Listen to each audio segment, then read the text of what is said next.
Brought to you by Suzu Steel. Strong today, secure tomorrow. CM Yogi Adityanath जब कहते हैं कि उत्तर प्रदेश में गुंडे माफिया की कोई जगह नहीं है, तो वो बस कहते नहीं है, बल्कि उस कहे पर पूरी संजीदगी से अमल करने की मुहिम भी चलाते हैं, जो सिर्फ माफिया के खात्मे तक ही सीमित नहीं होती, बल्कि उसके सहयोगी तंत्र, आर्थिक स्रोत और सामाजिक नेटवर्क तक को ध्वस्त करती है।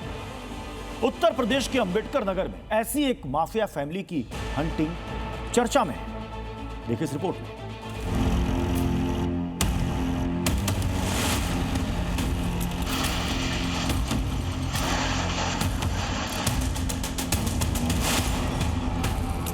माफिया की जगह तो केवल मिट्टी में होगी।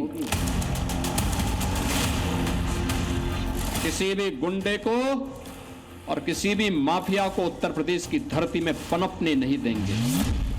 ये सिर्फ एक बयान नहीं, बल्कि संकल्प है, जिसकी सिद्धि के लिए सीएम योगी दिन रात जुटे हैं। माफिया अतीत का साम्राज्य ध्वस्त हो गया। माफिया मुख्तार की सल्तनत मिट्टी में मिल गई। अब माफिया के खिलाफ योगी की मुहिम का ताजा शिकार हुई है माफिया जफर सुपारी और खान मुबारक की फैमिली। अंबेडकर नगर पुलिस ने 2 युवतियों समेत इस परिवार के 3 लोगों को गिरफ्तार किया है। ये गिरफ्तारी 6 महीने पहले अयोध्या के रौनाही इलाके में हुई चोरी के मामले में की गई है। आरोपियों के पास से 1 लाख रुपए नकद और 43 लाख रुपए से अधिक के सोने और हीरे के आभूषण बरामद हुए हैं। गिरफ्तार किए गए लोगों में माफिया जफर सुपारी और खान मुबारक की बहन, भांजी और भांजा शामिल है। पहला था जफर खान उर्फ जफर सुपारी, जो कॉन्ट्रैक्ट किलिंग, वसूली और रंगदारी जैसे अपराध का मास्टर था। दूसरा बेटा खान मुबारक अंडरवर्ल्ड डॉन छोटा राजन का करीबी शॉर्प शूटर था। जफर सुपारी 2018 में बीएसपी नेता जुगरान मेहंदी की हत्या कर सुर्खियों में आया, जबकि खान मुबारक ने 40 से ज्यादा अपराध अंजाम देकर अपनी D27 गैंग ही खड़ी कर ली। जफर सुपारी अभी नागपुर सेंट्रल जेल में आजीवन कारावास की सजा काट रहा है, जबकि खान मुबारक की 2023 में हरदोई जेल में ही सेप्टिसीमिया के चलते मौत हो गई थी। पूर्वांचल के कई जिलों तक फैले नेटवर्क, गंभीर आपराधिक मुकदमों और गैंग संचालन के आरोपों ने खान बंधुओं को लंबे वक्त तक सुर्खियों में बनाए रखा। खान मुबारक की मौत और जफर सुपारी के जेल जाने के बाद इनकी दहशत तो कम हो गई, लेकिन इनका नेटवर्क अभी भी एक्टिव है। खान ब्रदर्स की बहन, भांजी और भांजे की गिरफ्तारी इसी का प्रमाण है। योगी फोर्स अब इस नेटवर्क को भी ध्वस्त करने में जुटी है। प्रशासन ने जो कार्रवाई की उससे संतुष्टि बहुत है हमारे और हमारे परिवार को। अब उस क्षेत्र का माहौल कैसा है? क्षेत्र का माहौल ठीक है, जब से वो चला गया है लोगों के अंदर भय खत्म हो गया है। फिर उसी का विरोध हम लोगों ने किया, हमारे पिताजी ने भी किया, तो इसीलिए उसने अटैक किया और हमारे पिताजी की हत्या करवाई। लेकिन प्रशासन ने अच्छा न्याय हमको दिया। हालांकि जफर सुपारी और खान मुबारक पर योगी सरकार का हंटर चलना कोई नई बात नहीं है। दोनों भाइयों के पास अंबेडकर नगर में करोड़ों की अवैध संपत्ति है, लेकिन गैंगस्टर एक्ट के तहत पुलिस प्रशासन उनके पैतृक गांव हंसवर और आसपास के इलाकों में लगभग 5 से 6 करोड़ की अवैध चल संपत्ति, जिसमें जमीन, मकान और दुकानें शामिल हैं, उन्हें या तो जब्त कर चुका है या फिर बुलडोजर चलाकर ध्वस्त कर चुका है। सभी मुकदमों में चार्जशीट भेज के गैंगस्टर की कार्रवाई की जा चुकी है। गैंगस्टर के अंतर्गत खान मुबारक के खिलाफ लगभग 16 करोड़ 31 लाख और 88 हज़ार की इसकी संपत्ति 14 के अंतर्गत कुर्क की गई थी, और लगभग 3 करोड़ का इनका आवास है, जो कि सरकारी भूमि कब्जा करते हुए बना था, उसका ध्वस्तीकरण किया गया था। लेकिन कहते हैं ना कि संगठित अपराध की दुनिया में किसी गैंग की ताकत केवल उसके मुखिया से नहीं, बल्कि उसके आसपास खड़े सहयोगी तंत्र, आर्थिक स्रोत और सामाजिक नेटवर्क से भी तय होती है। यही वजह है कि योगी फोर्स अब इस दिशा में भी काम कर रही है। कमजोर पड़ चुके माफिया ब्रदर्स के नेटवर्क की बची हुई कड़ियों को भी तोड़ा जा रहा है। ब्यूरो रिपोर्ट, जी मीडिया। अवैध कब्जा करोगे तो फिर बुलडोजर तो आएगा। माफिया और मियां भाई के अवैध साम्राज्य के साथ साथ योगी का बुलडोजर कट्टरता की पाठशाला को भी दफन कर रहा है। अवैध मदरसों की लिस्ट तैयार हो गई। गाजियाबाद में सरकारी जमीन पर कब्जा कर बनाए गए अवैध मदरसे को मिट्टी में मिलाने के बाद अब पीले पंजे के टारगेट पर एक और अवैध मदरसा आ गया है। जबरन किसी भी जमीन को खाली देखा, उसमें अपना तंबू गाड़ दिया। ये सब बंद हो जाना चाहिए।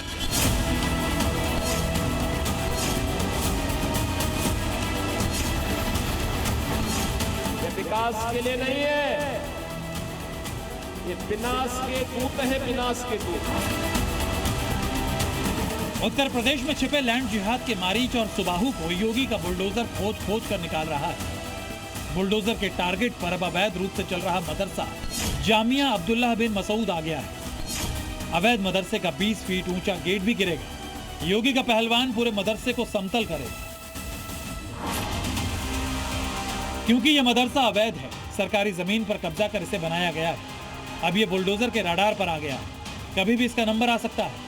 बुलडोजर कभी भी इसे मिट्टी में मिलाने आ सकता है। बुलडोजर कार्रवाई के लिए मदरसे के बाहर नोटिस चस्पा हो गया है। मदरसा खाली करने का आदेश दिया जा चुका है। अवैध मदरसा अब सिर्फ 14 दिनों का मेहमान है। 14 दिन का मेहमान इसलिए क्योंकि 15 दिन में मदरसा खाली करने का आदेश प्रशासन ने दिया था और अब एक दिन बीत चुका है। बुलडोजर आने से पहले बुलडोजर का बिल भी आ चुका है, पूरे 10,46,000 रुपए। प्रशासन ने अवैध कब्जे को लेकर मदरसा संचालक पर इतना जुर्माना लगाया है। कचनार का एक मदरसा से संबंधित मामला है जो तालाब में स्थापित है और 1359 फसली का हम लोगों ने अवलोकन किया और तहसीलदार का कोर्ट के स्तर से जो सदस्य के खिलाफ कार्रवाई की गई और तहसीलदार का आदेश का पुष्टि किया गया। साथ में आज एक जिलाधिकारी का स्तर से एक नोटिस भी निर्गत किया गया तत्काल मतलब इसको कब्जा मुक्त करके तो सरकार का उसका हैंड ओवर करने के लिए निर्णय किया। पूरा मामला यूपी के सीतापुर का है। मियां भाई ने 15 साल पहले तालाब की जमीन पर पहले अवैध तरीके से कब्जा किया, फिर 2-2 बीघे में 2 मंजिला आलीशान मदरसे खड़े कर दिए। डीएम कोर्ट से एक आदेश पास हुआ है कि तालाब की जमीन पर जो मदरसा बना है उसे हटा लिया जाए। स्वयं से आप देख सकते हैं यहाँ पर जो दीवार है उसे ये लोग स्वयं से तोड़ रहे हैं, दरवाजे और अपना सब हटा रहे हैं। देख सकते हैं कि सामने जो कमरा है सब खाली किया जा रहा है। कब्जे के लिए मियां भाई ने पहले तालाब के आधे हिस्से को मिट्टी से भरा, फिर अवैध तरीके से मदरसा बना दिया। तालाब के बचे हुए हिस्से पर भी कब्जे की तैयारी है। गौर से देखिए, तालाब के बीचों बीच एक मजार जैसी आकृति दिखाई दे रही है। यही मियां भाई का कब्जा मॉडल है। पहले अवैध ढांचा तैयार करो, फिर धीरे धीरे खाली जमीन और तालाब पर कब्जा करो। लेकिन भूल गए कि ये यूपी है और यहाँ योगी आदित्यनाथ की सरकार है और ऐसे ही अवैध कब्जों को मिट्टी में मिलाने का जिम्मा बुलडोजर को सौंपा गया है। मदरसे तो पहले ख्यात रहा है। अच्छा। और 2 मकान 3 ना है। इससे पहले जमीन पे मकान था। अच्छा, उसके बाद में बना? उसके बाद में बना है, वो मकान भी खरीदिन है। इससे पहले दिसंबर 2025 में सीतापुर में एक अवैध मदरसे को ढा दिया गया था, जिसे 1 करोड़ की कीमत वाली सरकारी जमीन पर कब्जा कर बनाया गया था। पिछले कुछ दिनों से यूपी में अवैध मदरसों की शामत आई हुई है। सीतापुर से पहले यूपी के गाजियाबाद में एक अवैध मदरसे को तोड़ा गया था और उसके बाद गाजियाबाद में ही कुछ अवैध मदरसों को सील भी किया गया था। बागपत में भी एक अवैध मदरसे को बुलडोजर ने तोड़ दिया था। योगी सरकार को दिक्कत मदरसों से नहीं बल्कि अवैध तरीके से खड़े किए गए मदरसों से, इसलिए बिना मंजूरी सरकारी जमीन पर कब्जा जमाए मदरसों पर एक-एक कर कार्रवाई हो रही है। ब्यूरो रिपोर्ट, जी मीडिया। यूपी के 6 महीने में अलग अलग हिस्सों में बुलडोजर ने कई अवैध मदरसों का अंत किया, जैसे गाजियाबाद, बागपत, संभल, बहराइच, गोंडा, संत कबीरनगर में कुल 7 अवैध मदरसों पर बुलडोजर चला। अगला टारगेट सीतापुर में चुन लिया है। मामा, चाचा और मारीच पर योगी ने आज जमकर बाण चलाया। योगी आदित्यनाथ आज लखनऊ में श्री राम कथा सुनने पहुंचे थे। सीएम योगी ने मंच से रामद्रोहियों को बड़ी चेतावनी दे दी। उन्होंने बताया कि कौन देश के अंदर का मारीच जैसा काम कर रहा है। देखिए कैसे योगी ने रामद्रोहियों पर बाण चलाया। सियावर रामचंद्र भगवान की जय। मारीच है, रावण है, उच्च कुल में और श्रेष्ठ व्यवस्था में जन्म लेते हैं, लेकिन पशुवत मारे जाते हैं क्योंकि राम के साथ द्रोह करते हैं। तोड़ने वाली ताकतें आएंगी, वे विभाजित करने का कार्य करेंगी। कोई जाति के नाम पे बांटेगा, कोई क्षेत्र के नाम पे बांटेगा, कोई भाषा के नाम पर बांटने का प्रयास करेगा। जिसने भी राम को अपने जीवन का आदर्श बनाया उसका कल्याण हुआ है। जिसने राम का द्रोह किया है, याद करना, उसको इस धरती पर कोई जगह नहीं मिली है, कोई जगह नहीं मिली है। जिनकी भारत के प्रति आस्था नहीं है, जो भारत के प्रति निष्ठा नहीं रखते, भारत के संस्कारों का सम्मान नहीं कर सकते, उन लोगों के लिए भारत की धरती धर्मशाला नहीं हो सकती है। जब भी नकारात्मक ताकतें वर्चस्व में आएंगी, ऐसे ही उजाड़ करेंगी, ऐसे ही तहस नहस करेंगी। जो रावण के समय में करते थे। चाचा और मामा जब किसी व्यवस्था में पढ़ते हैं ना, तो हमेशा उसको कुसंग की तरफ ही लेके जाते हैं और सन्मार्ग की तरफ नहीं ले जाते हैं। अब बात करते हैं बुलडोजर के भगीरथ अवतार की। मां गंगा को धरती पर लाने के राजा भगीरथ के प्रयास के बारे में आप जानते हो। अब संभल में बुलडोजर भी कुछ इसी तरह की कोशिश में जुटा हुआ है। संभल के जिन तालाबों, कूपों और नदियों के कैचमेंट एरिया में अवैध कब्जा है, बुलडोजर इन्हें हटाकर अब इन जल स्रोतों का मूल स्वरूप लौटाने के महाअभियान में जुट गया है।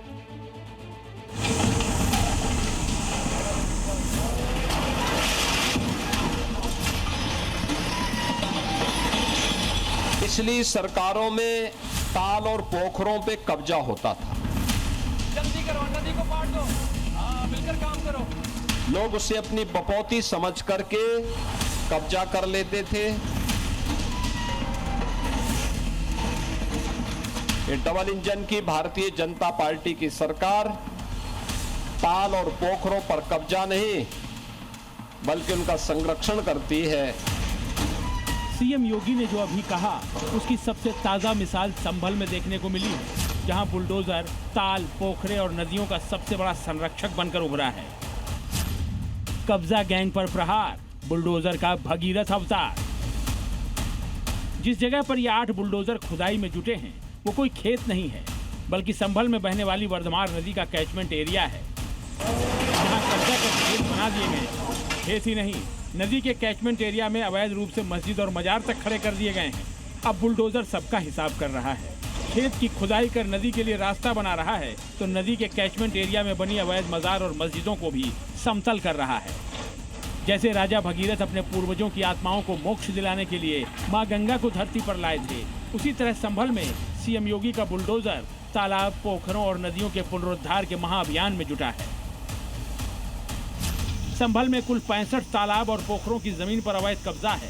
19 कूपों पर कब्जे की बात भी सामने आ ही चुकी है, जबकि जिले में बहने वाली 5 नदियों के कैचमेंट एरिया पर भी अवैध कब्जा किया गया है। अब बुलडोजर ये सारा कब्जा हटाने की मुहिम में जुटा हुआ है। ये डबल इंजन की भारतीय जनता पार्टी की सरकार ताल और पोखरों पर कब्जा नहीं, बल्कि उनका संरक्षण करती है, प्रकृति के प्रति अपने उत्तरदायित्वों का निर्वहन करती है। इसी कड़ी में संभल के उन जल स्रोतों को कब्जा मुक्त कराने का महाअभियान चल रहा है। अवैध कब्जों को ताबड़तोड़ ढंग से तोड़ा जा रहा है। तालाब, पोखरे, कूप और नदियों का कैचमेंट एरिया कब्जा मुक्त कराया जा रहा है। बीते 10 दिनों में 700 बीघा जल स्रोत कब्जा मुक्त कराए जा चुके हैं और यह अभियान अभी लगातार जारी है। जिले के डीएम से लेकर एसपी तक इस अभियान का हिस्सा बने हुए हैं। इस अभियान के तहत न सिर्फ अवैध कब्जा हटाया जा रहा है, बल्कि कब्जा हटाने के बाद पौधारोपण करने और संरक्षण संबंधी दूसरे काम भी कराए जा रहे हैं।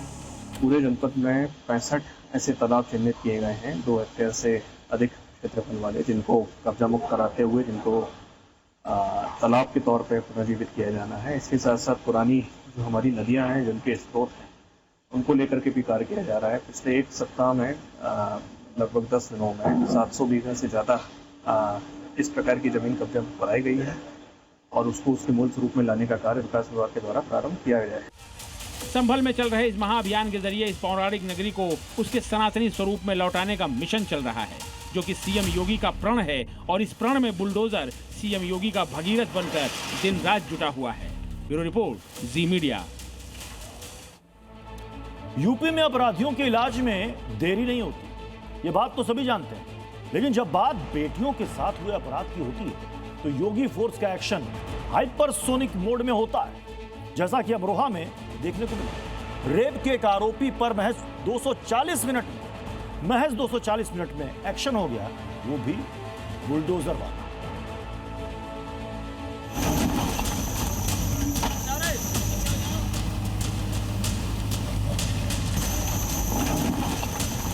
बेटी की सुरक्षा के साथ खिलवाड़ करने वाले के लिए इस धरती माता के पास कोई जगह नहीं होगी।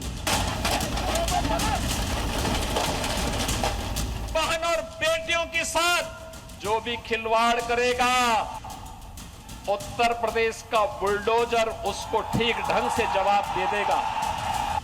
योगी राज में बेटियों की सुरक्षा से खिलवाड़ किया तो या तो यमराज मिलते हैं, या डेंटिंग पेंटिंग होती है, या फिर अपराधी को बुलडोजर वाला सबक सिखाया जाता है। योगी राज के इसी जीरो टॉलरेंस का असर यूपी के अमरोहा में देखने को मिला, जहां बुलडोजर ने अपने ही सारे रिकॉर्ड तोड़ डाले और बुलेट की तेजी से आया और दरिंदे का हिसाब कर डाला। 240 मिनट, जी हां, सिर्फ 240 मिनट का वक्त था। बुलडोजर ने एक दरिंदे के घर पर एक्शन को अंजाम दे डाला और इन 240 मिनट के अंदर ही रेप के आरोपी का घर जमींदोज हो गया। बुलडोजर के मिडनाइट एक्शन से रेप के आरोपी के घर की एक एक ईंट मिट्टी में मिल गई। जो तस्वीरें आपकी स्क्रीन पर हैं, वो दरअसल रेप के आरोपी फरमान का घर है और रात के अंधेरे में उसके घर पर बुलडोजर दहाड़ रहा है, क्योंकि फरमान ने जो किया था उसकी हरकत इस रात के अंधेरे से भी काली है। आरोप है कि फरमान ने 8 साल की मासूम बच्ची के साथ दुष्कर्म किया। घटना एक दिन पहले की है, जब फरमान ने बच्ची को बहाने से बुलाया और वारदात को अंजाम दे डाला, जिसके बाद बच्ची की हालत नाजुक बनी हुई है। 8 वर्षीय बच्ची के साथ उसके एक पड़ोसी के द्वारा दुष्कर्म की घटना कारित की गई। बच्ची की हालत स्थिर है, उसको तत्काल यहाँ उपचार के लिए भिजवाया गया। घटना की जानकारी मिलते ही योगी फोर्स तुरंत एक्शन में आई और घटना के सिर्फ 4 घंटे के भीतर ही बुलडोजर आरोपी फरमान के घर धमक गया। बुलडोजर एक्शन की शुरुआत हुई तो वहां भारी मात्रा में पुलिस बल तैनात था कि कहीं माहौल बिगाड़ने की कोशिश हुई तो सबक करारा सिखाया जाएगा। रात के अंधेरे और बड़े पुलिस के घेरे में बुलडोजर कार्रवाई को अंजाम दिया गया। अब बुलडोजर एक्शन के बाद फरमान की तलाश की जा रही है, क्योंकि घटना के बाद से ही वो फरार है। लेकिन 4 घंटे के अंदर बुलडोजर एक्शन से सबक सिखाकर योगी प्रशासन ने फिर एक बार बता दिया कि यूपी में बेटी के गुनहगार किसी भी सूरत में बचने वाले नहीं हैं। ब्यूरो रिपोर्ट, जी मीडिया। यूपी के सीएम योगी आदित्यनाथ बार बार कहते हैं कि लव जिहाद की जहरीली सोच वालों की देश में कोई जगह नहीं, लेकिन बरेली के अरबाज जैसे सांप्रदायिक तनाव फैलाने वाले लोग योगी की वार्निंग सुनकर भी सचेत नहीं होते। नतीजा यह है कि अरबाज ने हिंदू महिला को प्रेम जाल में फंसाया और पुलिस ने अरबाज को जाल बिछाकर दबोच लिया। यह अरबाज हिंदू महिला को मुस्लिम बनाने के लिए क्या क्या कुकर्म करता था, आप जानकर चौंक जाएंगे।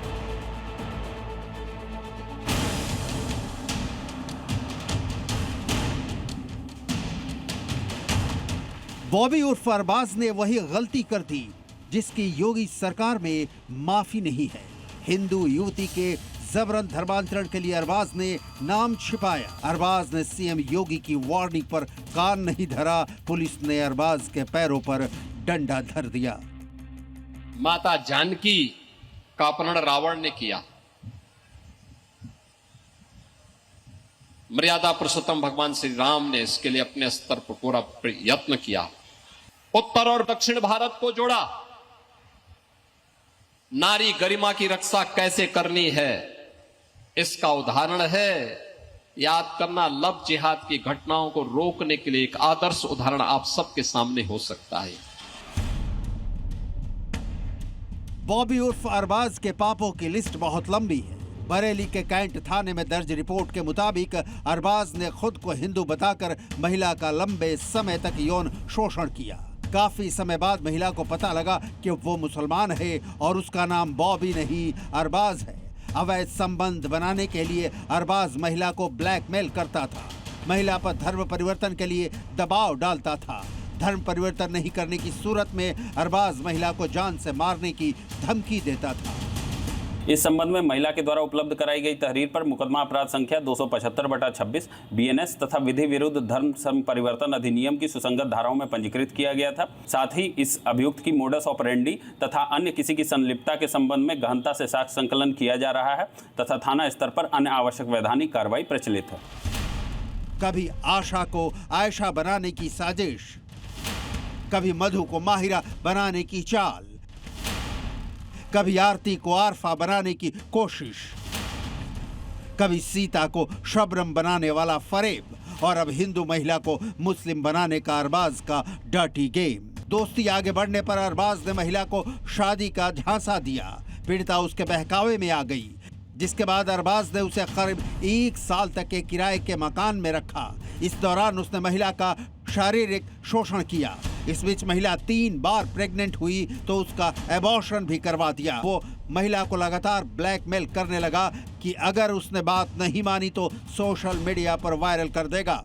इतना ही नहीं, आरोपी ने महिला के नाम पर प्लॉट खरीदने का झांसा देकर उसके सारे सोने चांदी के जेवरात भी हड़प लिए थे। लेकिन आखिरकार महिला के सामने अरबाज का भेद खुल गया कि वो हिंदू नहीं मुसलमान है, बॉबी नहीं अरबाज है। हमें आश्चर्य होता है, उच्च न्यायालय केरला ने 2009 और 2011 में इसमें चिंता व्यक्त की। रिलीजियस डेमोक्रेसी को चेंज करने की एक साजिश का हिस्सा है, लेकिन तब भी हम उस पर ध्यान नहीं दिए। हमने 2020 में उत्तर प्रदेश के अंदर इसके लिए सख्त कानून बनाया, तब भी इसके लिए व्यापक जन जागरूकता किए जाने की आवश्यकता है।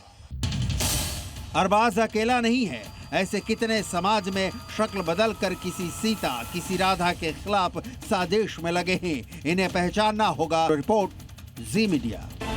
यूपी में जितनी तेजी से बुलडोजर चल रहा है, उतनी ही तेजी से योगी फोर्स अपराधियों की सफाई भी कर रही है। यूपी में गैंगस्टर लॉरेंस बिश्नोई के नाम पर एक ही शहर में 3 लोगों को धमकी दी गई। फिरौती नहीं देने पर जान से मारने की चेतावनी दी गई। लेकिन 48 घंटे में ही योगी फोर्स ने केस सॉल्व कर दिया।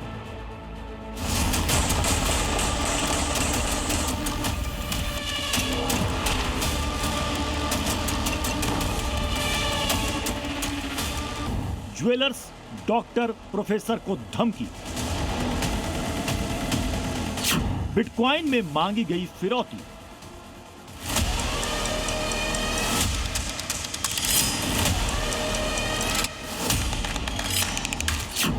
दिल्ली में लॉरेंस के नाम से फिरौती की चिट्ठी जैसे ही अलीगढ़ पहुंची, हड़कंप मच गया।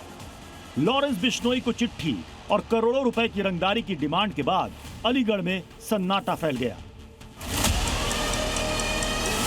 क्योंकि ज्वेलर से 50 लाख तो डॉक्टर से भी 50 लाख और एएमयू के प्रोफेसर से भी 50 लाख की फिरौती मांगी गई। फिरौती नहीं देने पर गोलियों से भून देने की धमकी दी गई। यूपी के अलीगढ़ जैसे छोटे शहर में एक साथ 3-3 लोगों को लॉरेंस गैंग से फिरौती की धमकी मिलने के बाद अलीगढ़ से लखनऊ तक हड़कंप मच गया। योगी फोर्स तुरंत एक्शन में आ गई और 48 घंटे के अंदर ही धमकी देने वाले लॉरेंस के गुर्गे को धर दबोचा, वो भी एएमयू से। पुलिस की गिरफ्त में ये जो शख्स खड़ा है, इसका नाम है इशरत हुसैन। ये एएमयू कर्मचारी है। लॉरेंस के नाम पर धमकी देने और रंगदारी मांगने वाला योगी फोर्स से बच नहीं पाया। को एक एक्सटॉर्शन का लेटर आया है जिसमें उनसे 50,000 USDT, जिसकी कीमत लगभग 50 लाख रुपए है, उसकी डिमांड की गई है। और उसको बोला गया है कि मैं संबंधित जो एक्सटॉर्शनिस्ट है वो लॉरेंस बिश्नोई है और उसने पैसों की डिमांड की। आरोपी इशरत को ट्रेडिंग में 80 लाख रुपए का नुकसान हो गया था। इसकी भरपाई के लिए इसने अलीगढ़ के ही नामचीन लोगों से लॉरेंस के नाम पर वसूली की साजिश रच दी। डिमांड करी गई थी कि साहब इतने पैसे आप 7-8 तारीख तक दे दीजिए, अन्यथा आपके परिवार से कोई ना कोई हानि आपको देखनी पड़ेगी। और प्रॉपर धमकी थी, तो थोड़ा सा डर का माहौल तो था घर में। लेकिन हमने समय बर्बाद ना करते हुए तुरंत एसएसपी साहब से हम मिले और उन्होंने तुरंत अपनी टीम बनाई और टीम बना के उन्होंने चीजों को इतनी जल्दी सुलझा दिया, हमें उम्मीद भी नहीं थी। इशरत हुसैन लोगों को धमकाने के लिए पहले दिल्ली आया, एक होटल में ठहरा और वहां से स्पीड पोस्ट के जरिए धमकी भरी चिट्ठी भेजी। चिट्ठी में अकाउंट नंबर तक मेंशन था, लेकिन ये भूल गया कि जहां अपराधियों की सोच बंद हो जाती है, वहां से योगी फोर्स सोचना शुरू करती है। इशरत की साजिश फेल हो गई और 48 घंटे के अंदर ही पकड़ा गया। ब्यूरो रिपोर्ट, जी मीडिया। देश में पाकिस्तानी साजिश का बड़ा खुलासा हुआ है, जिसके तार आधे हिंदुस्तान में फैल चुके हैं, लेकिन सुरक्षा एजेंसियों ने सारी साजिश को मिट्टी में मिला दिया। पाकिस्तान की इस नापाक करतूत को कैसे ध्वस्त किया गया, उसकी एक एक डिटेल देखिए इस रिपोर्ट में।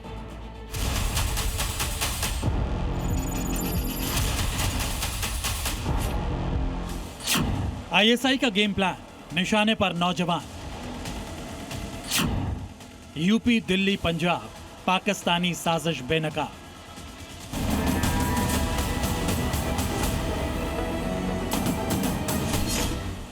उत्तर प्रदेश, दिल्ली, हरियाणा, पंजाब, राजस्थान, मध्य प्रदेश, झारखंड, महाराष्ट्र और गुजरात, यानी आधे हिंदुस्तान को दहलाने का प्लान पाकिस्तान ने तैयार किया था और आतंकिस्तान के इस कागजी मंसूबे पर आईएसआई ने एक्शन प्लान बनाया, जबकि इस साजिश की जिम्मेदारी सौंपी गई पाकिस्तानी आतंकी शहजाद भट्टी को। लेकिन शहजाद भट्टी और आईएसआई के नापाक प्लान को भारतीय सुरक्षा एजेंसीज ने मिट्टी में मिला दिया, उनकी साजिश के पुर्जे पुर्जे खोल डाले।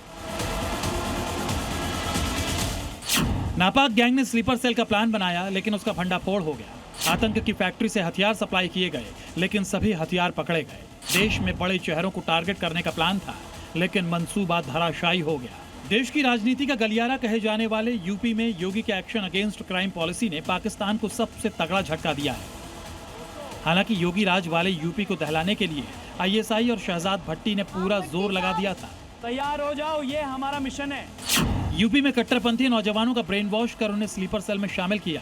लखनऊ में आरएसएस के दफ्तर को टारगेट करने का प्लान बनाया गया। आईएसआई ने आतंकियों तक AK-47 और हैंड ग्रेनेड पहुंचाने की साजिश रची, लेकिन एटीएस और एसटीएफ के चक्रव्यूह से पाकिस्तान के मोहरे बच नहीं सके।